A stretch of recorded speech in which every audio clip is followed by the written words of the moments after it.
주님께서 우리를 부르시고 우리를 통하여 놀라운 지혜의 은혜를 계획하고 계십니다. 오늘 본문 말씀에서 주님께서 우리를 선택하셨다라는 것이 우리에게 있어서 큰 위안이자 다시 일어날 수 있는, 다시 우리가 하루를 기쁨으로 시작할 수 있는 힘이 된다고 생각이 됩니다. 우리를 부르신 목적이 열매를 맺기 위한 것만은 아닙니다.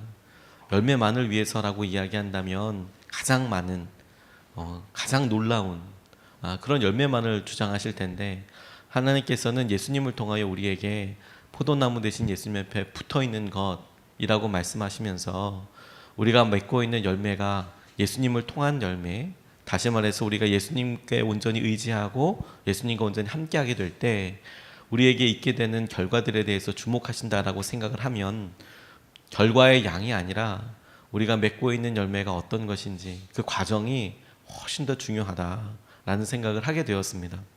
우리의 마음이 주님께서 행하시는 은혜 가운데 집중이 되고 보게 될 때 오늘 이 본문 말씀이 우리에게 두 가지를 주목하게 하신다라고 생각하게 되었습니다. 그게 우리에게 오늘도 힘이 되고 주의 은혜와 마음을 누리게 될 터인데, 첫 번째로 우리가 같이 붙잡고 기도하고 싶은 것은 주님께서 우리를 택하여 주셨다라는 것을 붙잡고 생각하고 싶습니다.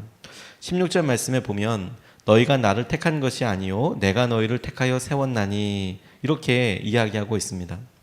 곰곰이 생각해 보면 주님께서 어떤 특별한 일을 하기 위하여 우리를 필요로 하실 이유가 전혀 없어 보이는데, 오히려 우리들의 입장에서 주님이 꼭 필요하고 우리의 삶의 어려움과 또 한계들을 직면할 때마다 주님 이것을 넘어서게 해주시고 해결하여 주십시오라고 기도할 수밖에 없는 연약함이 여전히 우리에게 있는데, 그런데 주님께서는 당신께서 우리를 먼저 선택하여 주신 것이다, 우리의 한계와 연약함 때문에 주님을 찾게 된 것이 아니고 주님께서 우리를 먼저 찾아오셨고 우리에게 손을 내밀어 주셨다라고 말씀하고 계세요.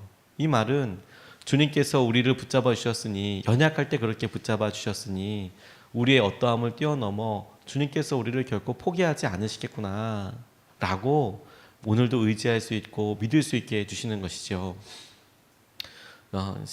케냐에 선교하셨던 우리 신재욱 선교사님 아들이 있습니다. 현호라고, 우리 유은이랑 동갑인데 케냐로 가기 전에 식사를 하면서 교제하다가 이런 이야기를 들었습니다. 어느 날 우리 현호가 어머니한테 이런 이야기를 하더래요. 자신을 낳아주셔서 너무너무 감사합니다. 이렇게 어린아이가 이야기를 하니까 얼마나 이쁩니까? 아이가 이제 초등학교 1학년, 2학년 때 엄마한테 엄마 날 낳아주셔서 참 감사해요, 이렇게 이야기하니까 너무 사랑스럽고 예쁘지 않습니까? 그래서 부모님의 아들이어서 너무너무 행복하다고 이야기하는 이 아들한테 이 사모님도 현호가 우리 아들이어서 너무 좋다고 이런 사랑의 대화가 이제 오고 가게 되었는데, 근데 갑자기 현호가 이렇게 말을 덧붙이더라요. 그런데 엄마 아빠가 저를 입양해 주셨으면 더 좋았을 것 같아요, 이렇게 이야기를 하더라는 거죠. 아니 뭐 다리 밑에서 주워왔어, 이렇게 농담한 것도 아니고 나는 엄마 아빠 아들이어서 너무 좋아요. 그래, 아빠도 엄마도 네가 내 아들이어서 너무 좋다, 이렇게 좋은 얘기하고 있다가 갑자기 그런데 엄마 아빠가 나를 입양해 주었으면 더 좋았을 뻔했어요, 이렇게 이야기하니까 너무 궁금하잖아요. 왜? 이렇게 물으니까 이 아들이 대답하기를 그러면 엄마 아빠가 저를 좋아서 선택하신 거잖아요. 그냥 태어나서 내가 아들이어서 좋아하기도 하지만 만약에 내가 입양이 된 거라고 하면 정말로 아버지가 어머니가 나를 좋아해서 나를 선택해 주신 것이잖아요, 의지적으로. 그 이야기를 이렇게 나눠 주시는데 제게 있어서는 참 귀한 은혜처럼 여겨졌습니다. 왜냐하면 우리가 낳아서 우리의 힘과 마음을 다해서 키우고 사랑하기도 하지만, 우리가 어떤 선택을 해서 우리가 선택한 그것을 책임지기 위해서 끝까지 노력하고 함께하는 것은 진짜 중요한 일이겠죠. 어떤 의미에서 우리가 자녀들을 사랑하고 그 자녀를 사랑하는 것으로 인한 은혜를, 우리가 기쁨을 누리게 되는 것도 참 힘든 일이고 의미 있는 일이지만, 우리가 결혼을 했고 사랑하기 때문에 선택한 관계를 하나님께서 은혜 가운데 유지하기 위해서 힘쓰고 결단하는 것은 더 놀라운 은혜의 가치 있을 수 있겠다는 생각도 들었습니다. 우리가 선택한 거니까, 하나님께서 행하신 은혜를 우리가 보게 되는 것이니까. 근데 그런 마음으로 주님을 생각해 보게 됐어요. 주님, 우리에게는 주님이 너무 필요합니다. 우리에게 어떤 일이 생길지 오늘도 우리가 모르고 우리의 삶에 여전히 부족한 부분에 주님의 은혜가 필요한데 주님이 우리에게 꼭 필요합니다라고 기도할 때 주님이 과연 그렇지? 너 내게 필요하지? 이렇게 말씀하시는 것이 아니라 네가 나한테 선택한 게 아니고 내가 널 선택한 거다. 내가 널 선택했으니까 내가 널 끝까지 버리지 않을 거야. 저는 선택하셨다라는 그 말씀이 결코 버리지 않으시겠다라는 약속으로 제게 느껴져서 그게 너무너무 감사하더라고요. 가끔 우리가 결과를 보고 답답해할 때도 있고 그리고 지금 되어진 일들 가운데 마음을 졸일 때도 있지만 주님께서는 우리에게 한 번도 열매와 결과 가지고 너 왜 그랬냐? 너 왜 이거밖에 안 되냐? 라고 말씀하신 적이 없고 언제나 우리에게 세미한 음성으로 이렇게 말씀해 주시는 것 같아요. 내가 널 선택했다. 내가 널 먼저 선택했다. 그게 주님께서 우리에게 오늘도 기쁨과 은혜를 보여주시고 이끌어주시는 기도 제목이라고 붙잡게 되었습니다. 두 번째로 붙잡게 된 말씀은 주님께서 우리에게 열매가 항상 있을 것이다 라고 말씀하여 주신 거예요. 열매가 항상 있을 것이다. 16절 17절 말씀을 보면 이는 너희로 가서 열매를 맺게 하고 또 너희 열매가 항상 있게 하여 내 이름으로 아버지께 무엇을 구하든지 다 받게 함이라. 내가 이것을 너희에게 명함은 너희가 서로 사랑하게 하려 함이라.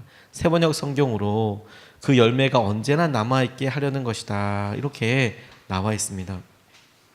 주님은 우리를 통하여 열매를 맺게 하실 것이다. 그리고 그 열매가 영원히 남아있게 될 것이다. 이렇게 말씀하고 계십니다. 우리의 삶의 목적이 무엇일까요, 여러분? 그리고 우리의 삶의 결과는 또한 무엇일까요? 무엇이 남게 되는 걸까요? 저는 사랑하는 성도님들 삶에서 그리고 장례식을 이렇게 섬길 때마다 깊은 물음을 물어보게 됩니다.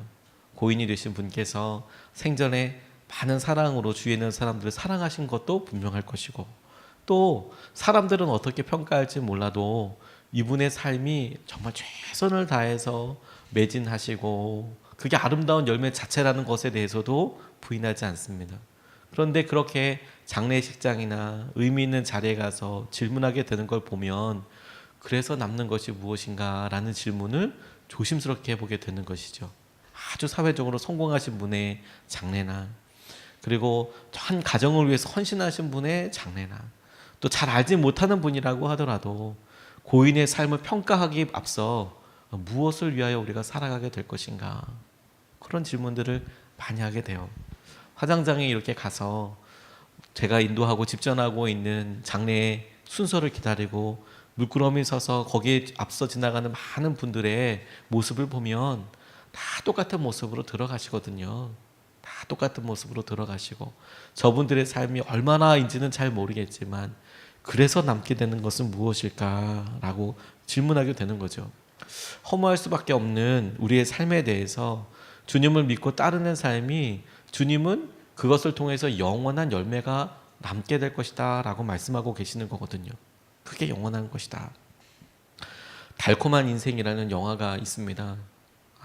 청년들이 젊은 사람들이 좋아했던 영화 중에서 어떤 조폭이라고 이야기해야 될까요? 그런 사람이 뭐 서로 이렇게 복수하고 뭐 이런 내용이긴 합니다만 이 달콤한 인생이라는 그래서 영화에서 기가 막힌 대사 한 구절이 나와요. 짧은 나레이션으로 이렇게 나오는데 어느 깊은 가을밤에 잠에서 제자가 깨어나서 막 울고 있더라는 겁니다. 그러니까 스승이 그 모습을 보더니 제자에게 물었답니다. 막 울고 있으니까 무서운 꿈을 꿨냐? 그랬더니 아닙니다. 슬픈 꿈을 꿨냐? 슬프냐? 그랬더니 아닙니다. 달콤한 꿈을 꾸었습니다. 그런데 왜 그리 슬피 우느냐? 달콤한 꿈을 꾸었는데 왜 그렇게 슬피 우느냐? 그러니까 제자가 흐르는 눈물을 닦아내며 나지막히 말했답니다. 그 꿈은 이루어질 수 없기 때문입니다.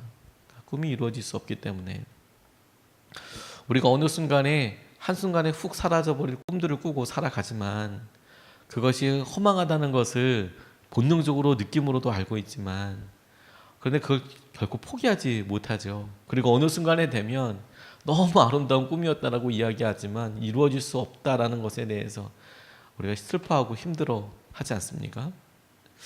저는 제가 아직 젊고 주님을 사랑하고 아직도 다듬어져야 될 부분이 참 많지만 실제로 이런 꿈을 꾼 적이 있습니다.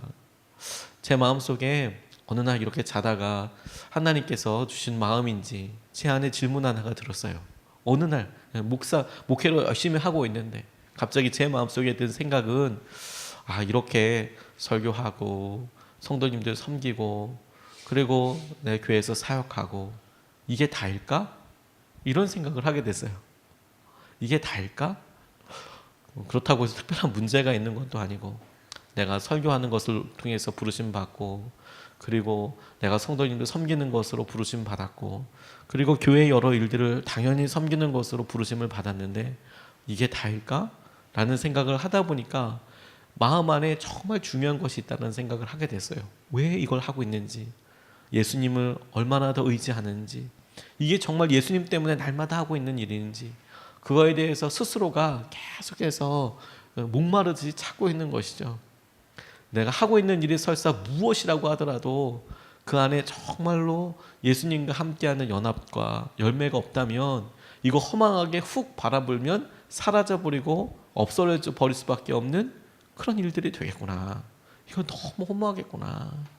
그런데 주님께서 우리에게 약속하여 오신 것이 우리가 주님을 따라가고 주님과 함께하는 것이 영원한 열매가 되게 하여 주실 것이라고 말씀하고 계시는 것이죠. 다 태워버려도 다 불살라버려도 영원히 남는 것이 우리에게 있더라. 우리가 그것을 놓고 의지하고 우리가 오늘 하루도 우리 삶을 불태워야겠다는 생각을 하게 됐습니다.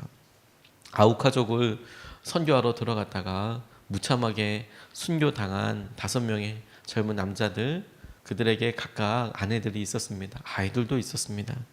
선교 한번 주님의 이름으로 최선을 다해보겠다고 그들에게 들어가서 접근하려고 했지만 워낙 폐쇄적이고 공격적인 성향을 갖고 있었던 아우카족이 자기들을 찾아오려고 하는 이 5명의 남자들을 그냥 삽시간에 아주 무참하게 살해해 버렸습니다. 당시에 이 선교사님들이 동물들로부터 자기를 보호하기 위해서 총도 가지고 있었고 그 총이 내는 소리가 또 있기 때문에 얼마든지 위협도 할 수 있었고 그렇지만 창 가지고 달려오는 사람들에게 결코 저항하지 않았습니다.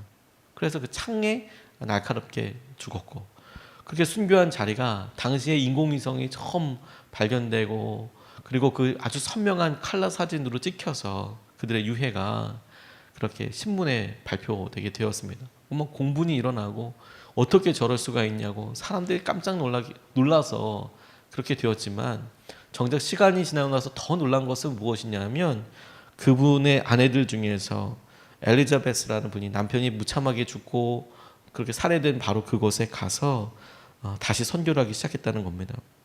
그런데 이 사람들에게는 여자를 해치는 것은 비겁한 것이라는 그렇게 내려왔다는 거예요. 여자를 해칠 수는 없다. 그걸 미리 알고 들어간 건 아니겠지만 남자들은 공격하고 그렇지만 여자들을 해치는 것은 비겁한 거다. 그러니까 자기에게 복음을 전하러 이렇게 온 여자와 그의 자녀들을 이렇게 보니까 어떻게든 받아준 거죠. 그리고 담대하게 전도하니까 그 복음을 받아들였고 10년 후에는 그 선교사들을 죽인 키모라는 사람이 부족 최초로 목사가 되기도 하고 그리고 나중에 그 아버지를 순교한 그 강가에서 이 키모라는 사람이 순교도 받고 세례도 받고 그래서 엘리엇의 딸은 아우카족과 함께 살기도 하고 짐 엘리엇이 순교한 지 36년이 지난 1992년에는 순교 현장에서 신약 성경 봉헌 예배가 드려지기도 하고 짧은 나이에 30도 되지 못해서 이 땅을 떠났지만 그가 학교 다닐 때 이런 글귀를 써놨다고 그래요. 영원한 것을 얻기 위해 영원하지 않은 것을 버리는 일은 결코 어리석은 선택이 아니다. 여러분 오늘 하루 살면서 예수님을 사랑하는 것만 남게 될 거예요. 예수님을 의지하고 예수님과 함께하는 것만 남게 될 거예요. 그런데 그게 마치 약의 당의정처럼 오늘도 우리가 날마다 일상적으로 반복하는 일들을 통해서 표현되게 될 겁니다. 우리가 날마다 똑같은 일을 하게 되는 것처럼 보이지만 그 일을 하게 되는 이유와 그 일을 하게 되는 목적이 다를 거예요. 우리가 사람들에게 인사를 건네고 함께 하지만 그 일을 하게 되는 진짜 목적이 있을 거예요. 예수님 때문에 주님과 함께하는 것. 주님은 그것이 열매라고 말씀하고 계시는 거거든요. 우리의 삶에 주님께서 행하시는 열매와 은혜가 넘쳐나게 되시기를 주님의 이름으로 축복합니다. 오늘 우리가 말씀 붙잡고 같이 기도하고 싶습니다. 오늘 두 가지 말씀을 같이 나눴습니다. 첫 번째는 주님께서 우리를 선택하여 주셨다라는 것입니다. 주님께서 우리를 선택하여 주신 것이다. 주님의 마음과 주님의 말씀대로 우리를 불러주신 것이고 우리의 연약함을 뛰어넘는 주님의 계획이 있습니다. 두 번째로 주님께서 우리에게 우리의 열매가 항상 있을 것이다. 우리가 맺는 열매가 예수님과 함께하기 때문에 맺게 되는 열매가 항상 있을 것이다. 이것을 가지고 우리가 두 번 나눠서 같이 기도하고 싶은데, 첫 번째 기도하고 싶은 것은 주님의 선택하심과 은혜를 믿습니다. 주님과 온전히 동행하게 해달라고 기도하고 싶습니다. 주님께서 우리를 먼저 선택하여 주셨습니다. 그리고 그렇게 선택하셨기 때문에 주님이 갖고 계시는 내가 너 버리지 않을 거다, 내가 너 함께 할 거다, 우리가 이 은혜를 믿습니다. 그 주님과 온전히 동행하게 하여 주십시오. 우리의 마음이 허물어지고 심지어 우리가 연약하지만 그 연약한 모습을 직면하면서도 바꿀 수 있는 능력도 우리에게 없지만 우리가 주님을 온전히 보게 하여 주시고 주님을 동행하게 하여 주셔서 아버지 하나님께서 이끌어 주시는 것을 보게 하여 주시옵소서. 우리 같이 이 시간에 기도하시겠습니다.